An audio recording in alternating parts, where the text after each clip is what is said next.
அனைவருக்கும் வணக்கம். இது நம்ம YouTube channel trading view Tamil. இதில் டெய்லி மார்க்கெட் எப்படிலாம் ட்ரேட் ஆகுது, முக்கியமாக நிஃப்டி 50ல் என்ற இண்டெக்ஸ் வந்து டெய்லி பேஸில் எப்படிலாம் ட்ரேட் ஆகுது, மார்க்கெட்டுக்கு எதெல்லாம் மேஜர் சப்போர்ட் அண்ட் ரெசிஸ்டன்ஸாக இருக்கும் அப்படின்றத டெய்லி வீடியோவாக மார்க்கெட் முடிஞ்சதுக்கப்புறம் போஸ்ட் மார்க்கெட் ரிப்போர்ட்டாக பார்த்துட்டு நாளைக்கு இதெல்லாம் மார்க்கெட்டுக்கு மேஜர் சப்போர்ட் அண்ட் ரெசிஸ்டன்ஸாக இருக்கும், மார்க்கெட் எப்படிலாம் ட்ராவல் ஆகிறதுக்கான வாய்ப்புகள் இருக்குது அப்படின்ட்டு டெய்லி வீடியோ போட்டுட்ருக்கோம். அந்த வகையில் நேற்று ஒரு வீடியோ போட்டிருந்தோம். சம் லெவல்ஸ் மார்க்கெட் கொடுத்துருந்தோம். ஆல் டைம் ஹை ஹிட் ஆகிறதுக்கான பாசிபிலிட்டிஸ் நிறையா இருக்குது அப்படின்லாம் சொல்லியிருந்தோம். ஸோ நம்ம சொன்ன மாதிரி நடந்திருக்கா, நம்ம எக்ஸ்பெக்ட் பண்ண மாதிரி மார்க்கெட்டில் நடந்திருக்கா இல்லையா, இல்லை மார்க்கெட்டில் என்ன தான் நடந்திருக்குன்றதை பார்த்துட்டு நாளைக்கு வந்து பேங்க் நிஃப்டியோட எக்ஸ்பைரி இருக்குது. ஸோ நாளைக்கு மார்க்கெட் எப்படிலாம் ட்ராவல் ஆகலாம், மார்க்கெட்டுக்கு எதெல்லாம் மேஜர் சப்போர்ட் அண்ட் ரெசிஸ்டன்ஸ் லெவல்ஸாக இருக்கும் அப்படின்றது இந்த வீடியோ கம்ப்ளீட்டாக பார்த்தலாம் வாங்க. ஸோ இதுதான் நம்ம கொடுத்துருந்த லெவல். ஃபஸ்ட் ரெசிஸ்டன்ஸாக வந்து 25,043, அதாவது மண்டே வந்த ஹை. அதுக்கப்புறம் ஃபஸ்ட்டு சப்போர்ட்டாக வந்து 24,972 அப்படின்னு கொடுத்துருந்தோம். இன்றைக்கி மார்க்கெட் வந்து ஒரு ஃப்ளாட்டாகவே தான் ஓப்பன் பண்ணாங்க.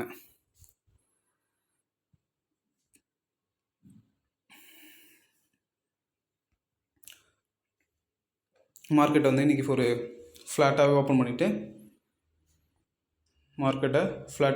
பண்ணிவிட்டு அங்கேருந்து நம்மளுடைய சப்போர்ட் லெவல், அதாவது 24,972 வரைக்கும் அங்கே வந்து சப்போர்ட் எடுத்துகிட்டு அகைன் நம்மளுடைய ரெசிஸ்டன்ஸ் போயிட்டு சப்போர்ட் அண்ட் ரெசிஸ்டன்ஸ்லேயே ட்ராவல் ஆகிட்டு நம்மளுடைய ரெசிஸ்டன்ஸ் 25,043 பிரேக் பண்ணி மேலே போக ட்ரை பண்ணாங்க. பட் அங்கேருந்து அகைன் கீழே தான் வந்தாங்க. இந்த இடத்துல தான் நம்ம வந்து எதுக்காக அந்த லெவல்ஸ்ன்றதை கற்றுக்கணும். இப்போது ரெசிஸ்டன்ஸை பிரேக் பண்ணி மேலே போயிடுச்சு அப்படின்னா அந்த ரெசிஸ்டன்ஸுன்றதை வந்து சப்போர்ட்டாக மாறிடும். அது சப்போர்ட்டாக மாறி எந்த அளவுக்கு பாருங்கள், லிட்ரலி வந்து பார்த்திங்கன்னா அது நம்மளுடைய ரெசிஸ்டன்ஸை பிரேக் பண்ணி மேலே போயிட்டு அங்கேருந்து நம்மளுடைய சப்போர்ட், அதாவது அந்த ரெசிஸ்டன்ஸ் தான் இப்போ வந்து சப்போர்ட்டாக மாறிக்கிட்டு இருக்கு. ஓகேங்களா, அதை மாறிட்டு அந்த ரெசிஸ்டன்ஸ்லேயே சப்போர்ட் எடுத்துகிட்டு மறுபடியும் மேலே போக தான் ட்ரை பண்ணாங்க. அதுக்கப்புறம் ஆஃப்டர்நூன் வந்து ஒரு நல்லாவே ஒரு ஃபால், மார்க்கெட் வந்து மறுபடியும் ஃபால் ஆகிடுச்சு. நம்மளுடைய ரெசிஸ்டன்ஸ் ஒன்றையும் பிரேக் பண்ணி சப்போர்ட் ஒன்று கிட்ட வந்து நின்றுட்டு இருக்காங்க. இதில் என்னென்ன விஷயம் நடந்துச்சுன்றதை பார்ப்போம். இந்த லெவல்ஸ், நம்மளுடைய லெவல்ஸ் தான் மார்க்கெட் வந்து ட்ரேட் ஆகியிருக்கு. ஸோ இப்போ வந்து ஆல் டைம் ஹை வந்து பார்த்திங்கன்னா 25,077. இன்றைக்கி மார்க்கெட் போன லெவல் என்னென்னா 25,073. நியர்லி ஒரு 5 பாயிண்ட்ஸ் தான் டிஃப்ரென்ஸ் ஆல் டைம் ஹைக்கும் இன்றைக்கி வந்த ஹைக்கும். ஸோ அதனால் ஆல் டைம் ஹை நியர்பையாக ரீச் தான் பண்ண ட்ரை பண்ணாங்க. பட் அங்கேருந்து ஒரு சின்ன செல்லிங் ப்ரெஷர், நேற்று நான் வீடியோவில் சொல்லியிருந்தேன், எப்போல்லாம் வந்து மார்க்கெட் ஆல் டைம் ஹை கிட்ட போகுதோ அங்கேருந்து ஒரு சின்ன செல்லிங் ப்ரெஷர் வரும் அப்படின்னு சொல்லியிருந்தேன். அதே மாதிரி தான் வந்துருந்துச்சு. அதுக்கப்புறம் இன்றைக்கி க்ளோசிங் பார்த்திங்கன்னா அரௌண்ட் ஒரு 7 பாயிண்ட்ஸ் மட்டும்தான் நிஃப்டி பாசிட்டிவாக க்ளோஸ் ஆகிருக்கு. அகைன் நேற்று வந்த க்ளோஸை வந்து மார்க்கெட் வந்து கீழே க்ளோஸ் பண்ணி வைக்கல. ஸோ பாசிட்டிவாக தான் க்ளோஸ் பண்ணியிருக்காங்க. 25,000 மேலே தான் க்ளோஸ் பண்ணியிருக்காங்க. மார்க்கெட் மேலே போகிறதுக்கான பாசிபிலிட்டிஸ் நிறையவே இருக்குது. ஓகேங்களா, இதுதான் இன்றைக்கி நடந்த விஷயங்கள்லாம்.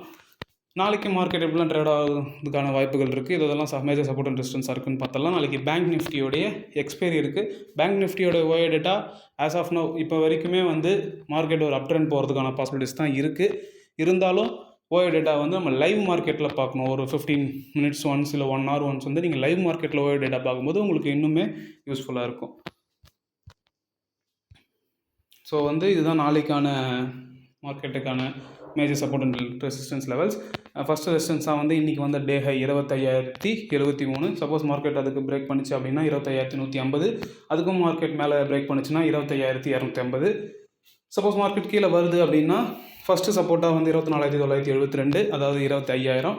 அதுக்கும் மார்க்கெட் கீழே வருது அப்படின்னா 24,850. அதுக்கும் கீழே மார்க்கெட் வருது சப்போர்ட் 3 வந்து 24,775. ஓய்டேட்டா நிஃப்டிக்கு ஓய்டேட்டா பார்த்தீங்கன்னா சப்போர்ட் சைடு, அதாவது புட் சைடு வந்து நிறைய ஓய்டேட்டா பில்ட் ஆகிட்டு இருக்குது. 25,000 இன்றைக்கி மார்க்கெட் 2-3 டைம் வந்து 25,000 கீழே கூட வந்துச்சு. பட் அங்கே ஓய்டேட்டா வந்து ஸ்ட்ராங்காக இருந்தனால அகைன் 25,000க்கு மேலேயே தான் மார்க்கெட்டை கொண்டு போய் முடிச்சிட்டாங்க. ஓகேங்களா, அதே மாதிரி கால் சைடு பார்த்தீங்கன்னா எவ்ரி 100 பாயிண்ட்ஸ் வந்து ஓய்டேட்டா பில்ட் ஆகிட்டு இருக்கு. ஸோ நாளைக்கு இல்லை நாளை மறுநாள் எக்ஸ்பைரி இருக்குது, அதாவது மந்த் எண்ட் எக்ஸ்பைரி வேறு இருக்குது. ஸோ மேக்ஸிமம் வந்து மேலே கொண்டு போக தான் பார்ப்பாங்க. இருந்தாலுமே ஒரு கன்சால்டேட் பண்ணி கூட மார்க்கெட்டை முடிக்கலாம். ஸோ இப்போ வரைக்கும் மார்க்கெட் மேலே போகிறதுக்கான பாசிபிலிட்டிஸ் தான் நிறையவே இருக்குது. ஓகேங்களா? ஸோ இந்த ஒரு லெவல்ஸ்லாம் வந்து நீங்கள் ஒரு பேப்பரில் எழுதி வச்சுக்கோங்க, அப்படி இல்லைனா ஒரு ஸ்க்ரீன்ஷாட் எடுத்து வச்சுக்கோங்க. நாளைக்கு உங்களுடைய ட்ரேடிங் செஷன் அப்போ இது ஏதாவது ஒரு வகையில் உங்களுக்கு யூஸ்ஃபுல்லாக இருந்துச்சுன்னா ரொம்பவே நல்லாயிருக்கும். அது மட்டும் இல்லாமல் இந்த வீடியோவில் சொல்கிற விஷயங்கள், இந்த சார்ட்டு, இந்த லெவல், சப்போர்ட் அண்ட் ரெசிஸ்டன்ஸ், இது எல்லாமே வந்து என்னுடைய தனிப்பட்ட கருத்து தான். நான் எப்படி நிஃப்டி 50 பார்க்குறேன், நான் என்ன அனலைசிஸ் பண்ணுறேன், நான் என்ன டேட்டாவை நான் எடுத்துக்கிறேன், அதுதான் வந்து நான் எல்லாத்தையும் மெர்ஜ் பண்ணி நான் உங்களுக்கு வீடியோவை போஸ்ட் பண்ணுறேன். ஸோ இதெல்லாம் வந்து டெய்லி மார்க்கெட்டில் நடக்கணும் அப்படின்றது எந்த ஒரு அவசியமும் கிடையாது. அப்படி எக்ஸ்பெக்ட் பண்ணவும் கூடாது. இந்த வீடியோன்னு இல்லை, நீங்கள் எந்த வீடியோ ஆன்லைனில் பார்த்தாலும் நீங்கள் அதை ஜஸ்ட் ஒரு எஜுகேஷ்னல் பர்பஸ், அதாவது அதில் இருக்கிற இன்ஃபர்மேஷனை நம்ம எப்படி வந்து நம்ம நாலேஜை வந்து கெயின் பண்ணிக்கலாம், அதிலேருந்து எந்த அளவுக்கு நம்ம இம்ப்ரூவைஸ் பண்ணிக்கலாம், அந்த மாதிரி தான் நீங்கள் எக்ஸ்பெக்ட் பண்ணுவே தவிர்த்து இதே தான் நாளைக்கு நடக்கும் அப்படின்றத நீங்கள் எடுத்துக்கக்கூடாது. ஸோ நீங்கள் ஒரு பர்சனல் இன்ட்ரெஸ்ட் எடுத்து மார்க்கெட்டை ஸ்டடி பண்ணுங்கள், அனலைஸ் பண்ணுங்கள், டைம் எடுத்துக்கோங்க. எல்லாத்துக்குமே டைம் எடுத்துக்கும். உடனே நடக்கணும் அப்படின்னா எந்த ஒரு விஷயமும் உடனே நடக்காது. அப்படி உடனே நடந்தால் அது கண்டிப்பாக நல்ல விஷயமா இருக்காது. ஓகேங்களா? ஸோ அதனால் நீங்கள் வந்து இன்ட்ரெஸ்ட் எடுத்து கற்றுக்கோங்க. ட்ரேடிங் கற்றுக்கிட்டு ட்ரேடிங் பண்ணுங்கள்.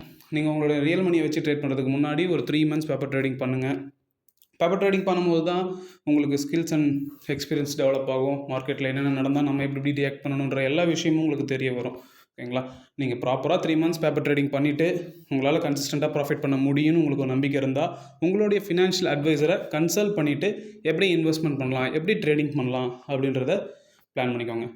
நான் எப்பயுமே சொல்கிறது தான், மார்க்கெட் ஏறும்போது ரொம்பவே பொறுமையாக ஏறும், இறங்கும் போது சடன் ஃபால் இருக்கும். இன்றைக்கி கூட பார்த்தீங்கன்னா மார்க்கெட் ஏறும்போது ரொம்பவே பொறுமையாக ஏறிட்டு இருந்துச்சு. கன்சல்டேட் ஆகிட்டு அப்புறம் ஏறிட்டு அகைன் பொறுமையாக தான் ஏறிச்சு. ஆனால் இறங்கும்போது பார்த்தீங்கன்னா லாஸ்ட்டு ஒரு 1 hourலேயே வந்து காலையிலேருந்து எவ்வளோ ஏறிச்சோ அதை லாஸ்ட்டு 1 hourலேயே வந்து மார்க்கெட்டை இறக்கிட்டாங்க. ஓகேங்களா? ஸோ அதனால தான் எப்பயுமே நம்ம எல்லா வீடியோலையும் நான் சொல்கிறது ரீசன் அதுதான். ஏறும்போது பொறுமையாக தான் ஏறும், நமக்கும் அந்த பொறுமை தேவை. இறங்கும் போது சடன் ஃபாலாக இருக்கும். அதுக்கேற்ற மாதிரி நீங்கள் காஷியஸாக இருக்கணும். எப்பப்பெல்லாம் மார்க்கெட் வந்து ஒரு ஆல் டைம் ஹையோ இல்லை ஹையர் லெவலில் இருக்கும் போது கண்டிப்பாக அங்கேருந்து ஒரு செல்லிங் ப்ரெஷர் வரும். ஏன் அப்படின்னா ஆல் டைம் ஹை இல்லை ஒரு ஹையர் லெவலில் போகுது அப்படின்னா நிறைய பேர் ப்ராஃபிட் புக்கிங் பண்ணுவாங்க. அப்போ ஒரு சின்ன செல்லிங் ப்ரெஷர் மார்க்கெட்டுக்கு எப்பயுமே இருக்கும். ஓகேங்களா? எப்பயுமே மார்க்கெட் கூடவே ட்ராவல் பண்ண கற்றுக்கோங்க. 2-3 விஷயத்தெல்லாம் வந்து நீங்கள் அதை வந்து டிஃபால்ட்டாக உங்களுடைய மைண்டில் இருக்கணும். ஓகேங்களா? ஸோ அவசரப்படாதீங்க, பொறுமையாக இருங்க, கேர்ஃபுல்லாக ட்ரேட் பண்ணுங்கள், சேஃபாக இருங்க.